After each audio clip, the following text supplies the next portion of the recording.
Hi, my name's Sumio. I'm a teacher of the deaf at Waltham Forest SENDsuccess. I'd like to welcome you to part 4 of my understanding of deafness.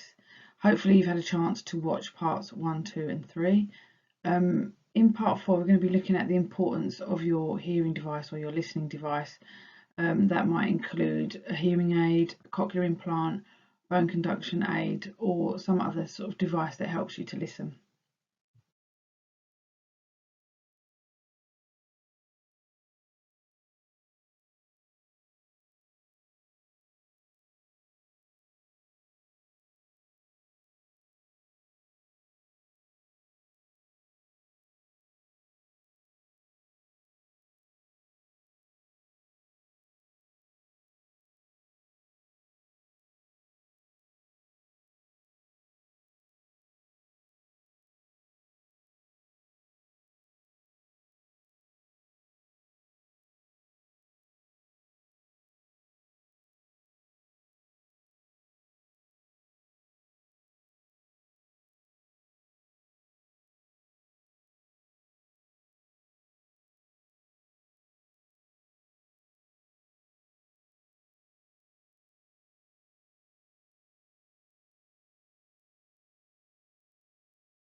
the head.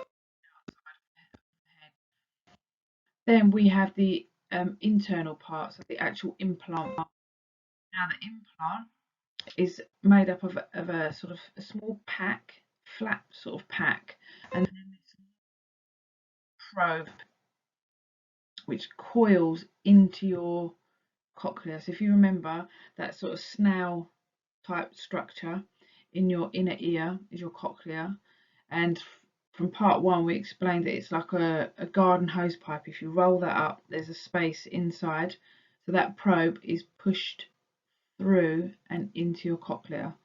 So obviously this does require an operation. It's quite a long operation, particularly if you're having bilateral implants. If you're having implants on both sides, it can take up to 5 hours. What happens is a small incision is made, so an entrance incision is made just behind your ear. Just the other side of that is where your cochlea is. Sorry, just the other side of that is where your skull is, and then they will carve out a small part of your skull that will just allow that pack to sit nice and flush, and the pack's maybe about the length of your thumb from the tip to the first knuckle, and it's flat, so they'll create a space in your skull that will allow that pack to sit nice and flush so it's not sticking out. Then they push the probe through your middle ear, and then it will coil into that space inside your cochlea where all your hair cells should be, and then that will be left to settle for a few weeks. In that time you may not be able to have any access to sound, so even if you could hear quite loud environmental sounds, it may be that you can't hear those anymore. The doctors would talk to you all about that, and you'd have lots of sort of decisions to make. Now once all of that has settled down, you would go back to your clinic, back to the implant centre, and you would have activation or switch on, and that is when this outside part here is attached for the first time, and that's when there's a signal that's allowed to go through from the external transmitter, is passed through to the internal receiver. So you would go to the clinic, the outside part would be added, then as soon as this magnet is connected, then the signal will start to flow. So what happens is the sound is collected, passes down this coil through the external transmitter, it's passed to the internal receiver, that signal is then passed along this probe, and then from about this position here all the way along this coiled part are tiny little electrodes spaced out. So when that signal comes down the probe, those electrodes are stimulated, and those electrodes will then stimulate your cochlea, and it's supposed to be in a similar way to how your hair cells would stimulate your cochlea. That would then send the information up to your brain through your auditory pathway, so through your auditory nerve.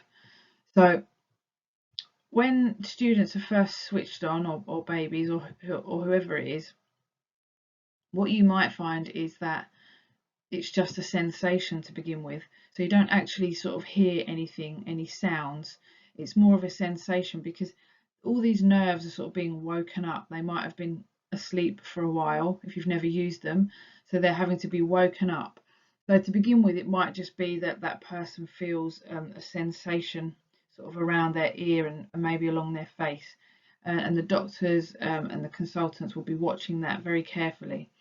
Then over time your brain will start to interpret the sounds that it's hearing. So to begin with, it might sound like lots of clicks and beeps, and your brain won't know what that is. And then over time, and we're talking about potentially months, it's, as I said, it's not a quick fix with an implant. There's lots of care that has to happen afterwards. Then over time, your brain will start to interpret those beeps and clicks and will begin to realize that actually that is speech. And maybe a few months in, you might recognize somebody calling your name. You might recognise a doorbell going or a phone ringing, and then over time your brain will build up all of that information.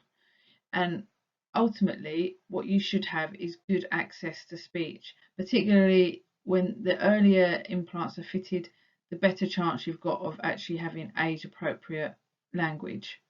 So that was just a very quick sort of whistle stop tour. As I said, if an implant was something that you were considering, then you would have lots and lots of information and lots of opportunity to ask questions with your consultant.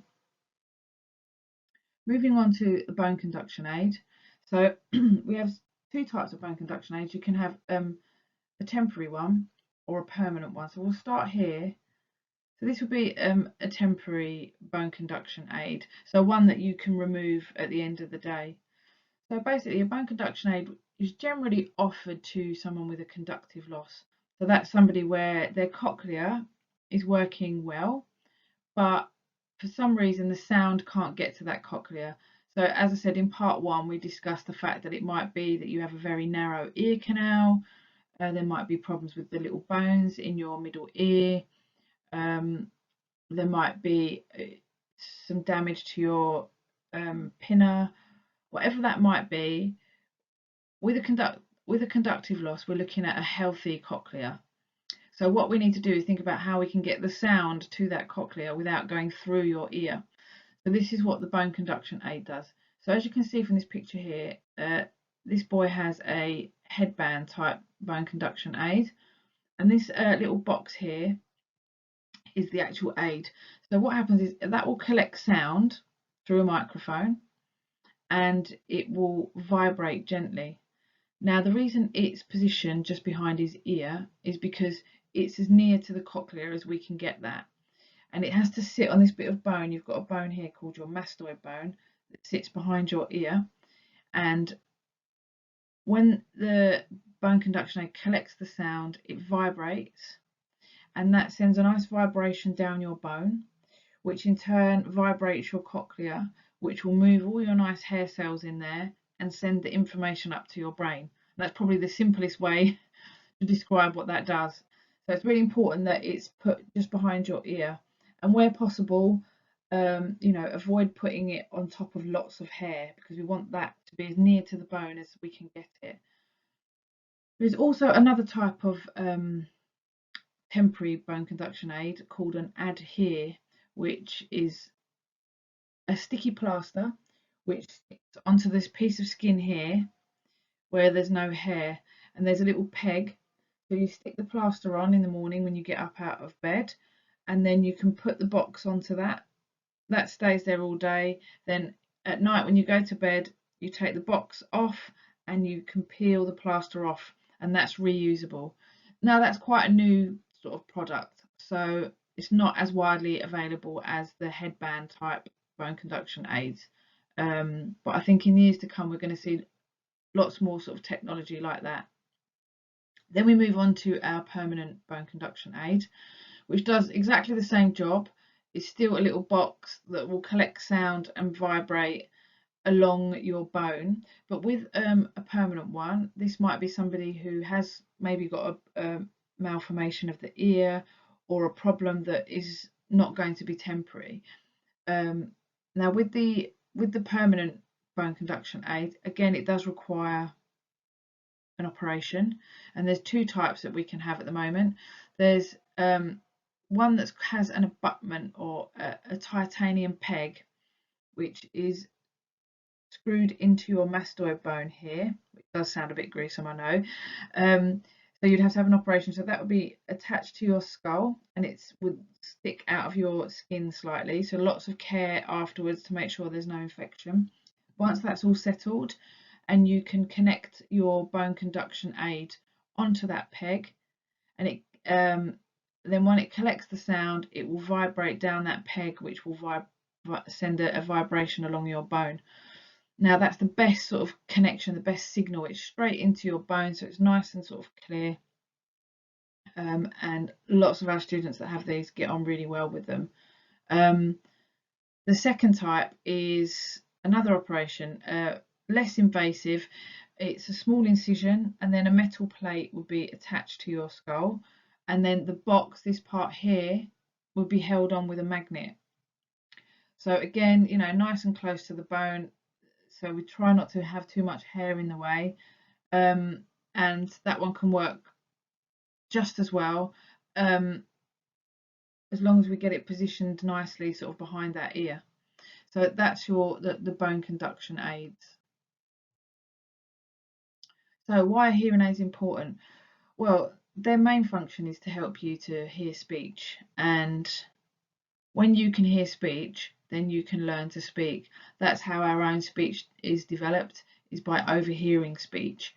So if there's parts of speech that you struggle to hear, particularly if you're not wearing any sort of listening device, then you might find that that's the part of speech that is harder for you to develop yourself.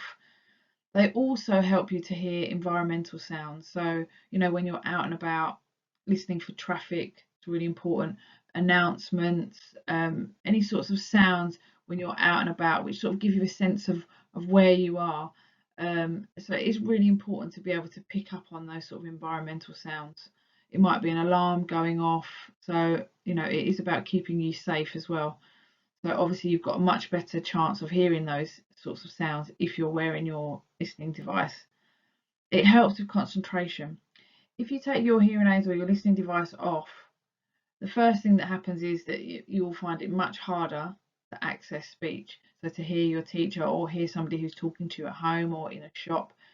And if you had to do that all day, you'd really have to concentrate. And that concentration can really be quite tiring by the end of the day. So any sort of listening device is going to make concentrating that bit easier. And also, when we're talking about the nerve, sort of keeping that open and keeping it awake, that's maybe more so if you've got a severe or profound hearing loss. You know, we kind of want to keep that that nerve awake in case if you were going for a cochlear implant. It's really important that beforehand you are wearing hearing aids so that it is keeping everything sort of moving, and just sort of keeps you that little bit more alert. So it's really important that you wear your whatever device you've been prescribed every day, unless you've been told otherwise by your audiologist. You should really be putting them on when you wake up in the morning and just taking them off before you go to bed in the evening. So if you don't wear them all the time, obviously you won't hear all of speech, and not only will that impact developing speech yourself, but it also means that you'll miss information and you'll miss conversations. If you're missing parts of speech, then you're going to miss that information that's being shared. Unfortunately, you won't know what information is missing. And I have this argument a lot with my students when if you have a type of hearing loss where you do have sort of good access to sounds without your hearing aids on, but maybe you're missing those high frequency sounds, or some of the sort of mid-range sounds unless you're wearing your hearing aids. What happens is that when you take your hearing aids off, because you are still having good access to other sounds, you sort of think in your mind that you can hear everything, because what you don't know is the sounds that you're missing because you can't hear them. So unfortunately for you, you won't always know the information that you're missing because you can't hear it. So it's better that you wear your hearing aids and then you don't have to worry about missing out on anything. Then obviously, you know, if you're missing chunks of information, that is going to create gaps in your learning, and that can go on to affect the levels that you get at school and your results. So all of these things have a knock-on effect.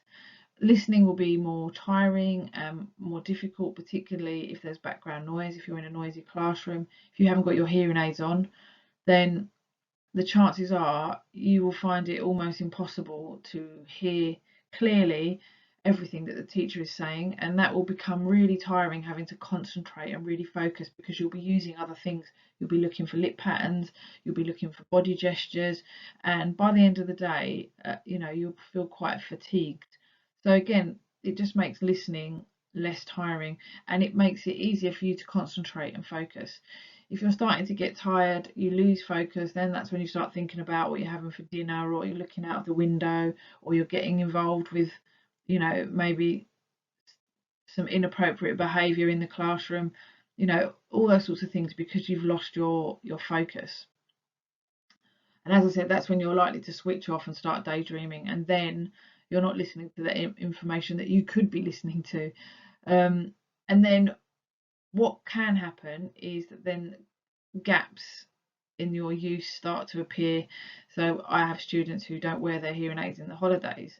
You know, if you're looking at a 6-week holiday, one, you're making it really difficult for yourself over those 6 weeks to hear what's going on around you, and it's much more tiring. And then when you try and reintroduce those hearing aids when you go back to school, because you know that you need them, then you've got to kind of adjust to listening through your hearing aids again. And all of that time, you're just making things much more challenging for yourself. So just keep them in. Without your aids, you can't use other equipment. So for those of you that are radio aid users, if you don't wear your hearing aids, then you wouldn't be able to use your radio aid. Or some of you like the audio leads, so you can listen to your music, or plug it into your laptops or tablets. So without your listening devices, you would be unable to do that. So again, just make sure you're wearing them. So now we've got looking at sort of looking after your hearing devices. It's really important that they are looked after, because it will affect the quality of the sound that you're hearing. So you know, maintenance is really important.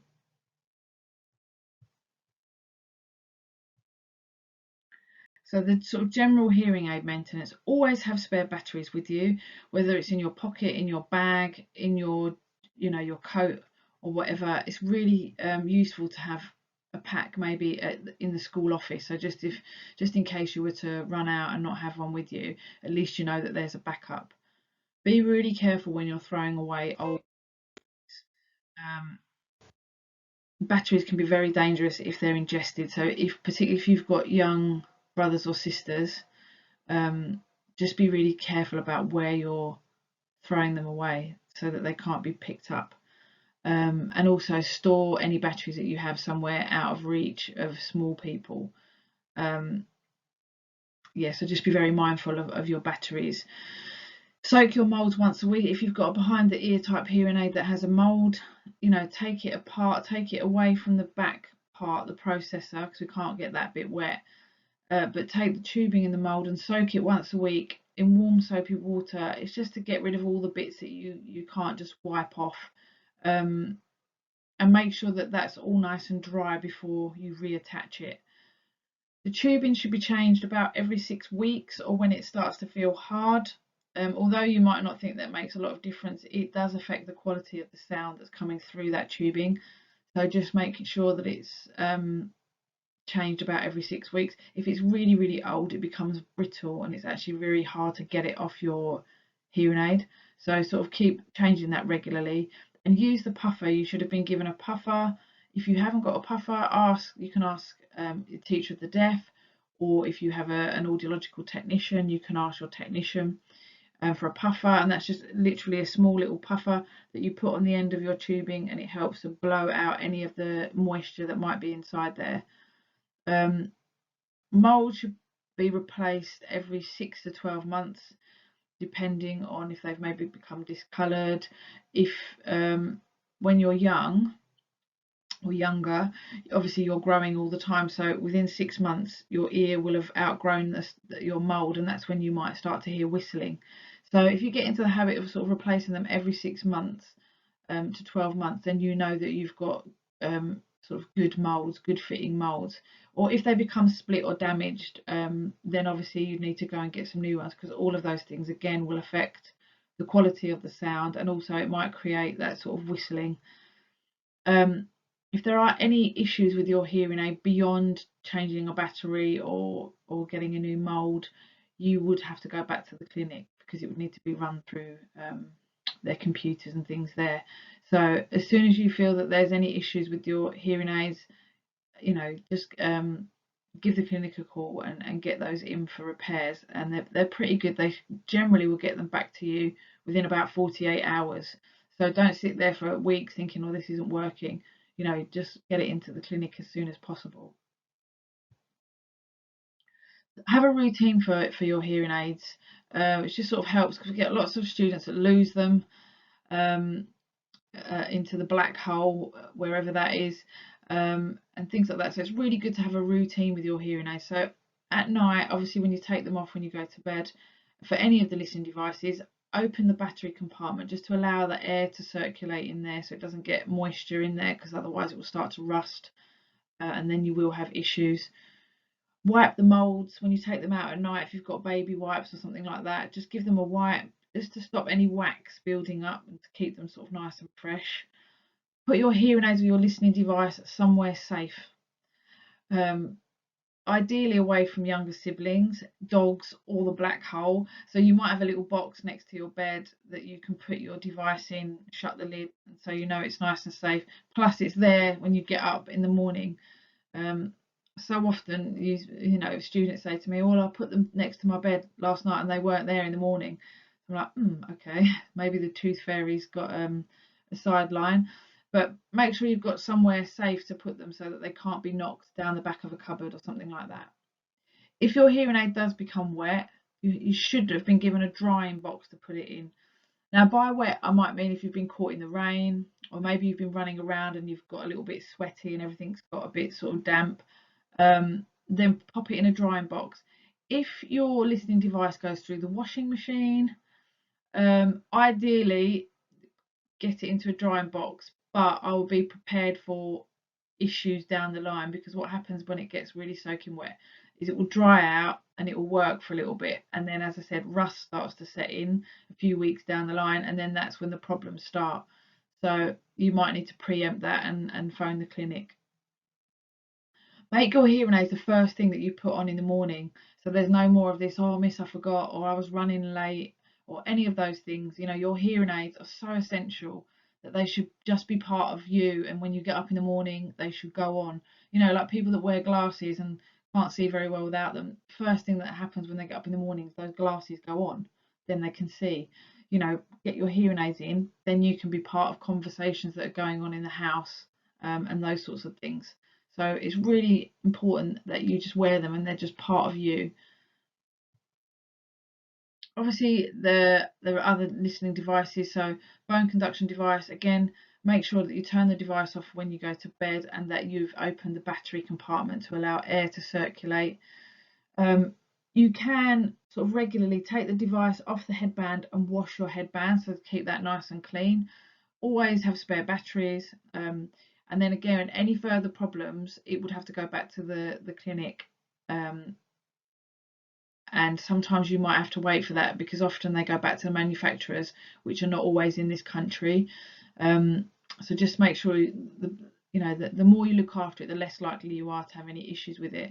With implants, again, you know, often the implants come with rechargeable batteries, so remember to put your batteries on to charge so that they're nice and ready for the morning, and always have a spare pair of batteries. So you'll have been given either smaller spare ones. Sometimes you get ones where you can actually put a battery in, so they're not rechargeable ones.